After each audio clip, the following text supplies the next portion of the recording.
ugu weyn oo isleeyahay ka hadashay waxaa ka mid ah dadka Oromada ah oo jooga Puntland oo nagu haya dhibaato dhaqan iyo mid diineed iyo mid nadaafadeed intaba ku haya gobolkeena gaar ahaan magaaladeena Boosaaso waxay nagu hayaan dhaqan bedel waxay nagu hayaan diin bedel waxay nagu hayaan dhibaato ayagoo macatabkiisu suran yahay oo aan qarsanaynin bay shaariciyada wareegayaan naagahooda iyo nimankoodu dariiqa isku dhegdhegayaan isku dhunkanayaan waxaasoo dhibaato ah dhallinyarteennii way ku dayatay garankii wuxuu xirtay surwaalkii yaraa gabadhii waxay xiratay surwaal iyo diric yar oo shiid ah oo ay maxaan ku dhahay surwaal yar u xiranayso gabdhii xijaabkii way dhigeen way isqaawiyeen waxay ku daydeen Oromadii magaalada waxay ka degeen saddexda irid dekadii bay degeen aeroboorkii bay degeen masjid Faadumay degeen haddii maanta la fiiriyo tirada Oromada ku nool Boosaaso idinka ragga way idinka badan tahay wax ay u yimaadeen oo dhulkaas saxaaraha u soo mareen oo dhulkooda oo doog iyo biyalo uga yimaadeen waa qadiyadaasna idinku ma fahansadin inaa fahantaan weeye ninka Oromada oo weynaya ninka Oromada oo lugaynaya intaasoo kiiloomitir ulajeedada u soo lugaynayo wax yar ma ah arrinta uu hadda ra'iisul wasaarahoodu wado imaaraadku wado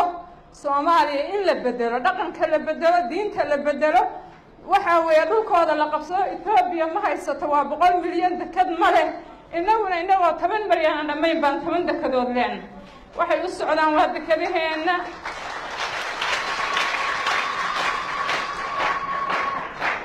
waxay u socdaan dhalinyarteena inay bedelaan diintooda iyo dhaqankooda magaalada haddii hadda qabooba yimaado nadaafad xumadeeda cudurraa ka dhalan kara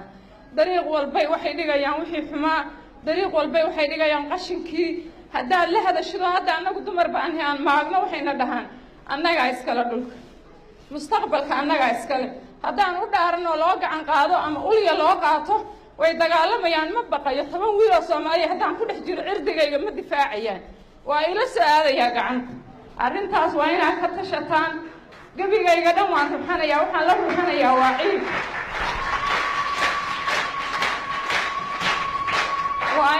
waa inaa annagu dhaqaalaha waa ururinaynaa haddaan gabdhanahay waa inaad naga saartaan oo dhulkoodii lagu celiyo Oromada annagu dili mayno ilaahay baa uga baqaynaa dhiigoodu nooma bannaano laakiin waa in nala ka saaraa dowladda Puntland waxaan u sheegaynaa Oromada Puntland joogta waa in nala ka saaraa waa in lagu celiyaa dhulkooda waxaan kula dardaarmaynaa ummadda Soomaaliyeed inay ilaahay ka baqaan inay diintooda ilaashadaan dhaqankooda ilaashadaan inay dhulkooda ilaashadaan waa inay midoobaan qabiilka iska daayaan dhibaatada isku hayaan iska daayaan waa inay il dheer yeeshaan Itoobiya Eritrea iyo Imaaraad waxay ku heshiiyeen oo loo yaacaya waa dhulkeena waxa Imaaraadku dekadaheena u qabsaday Itoobiya oo xuduud rabaa in uga dhigo Itoobiyada yaacayso waxaan nahay tahriib siyaasad weeye waa inaad caqli yeelataan oo dareen yeelataan oo dhalinyaro ay dhaqanka iska bedeshaan magaaladeena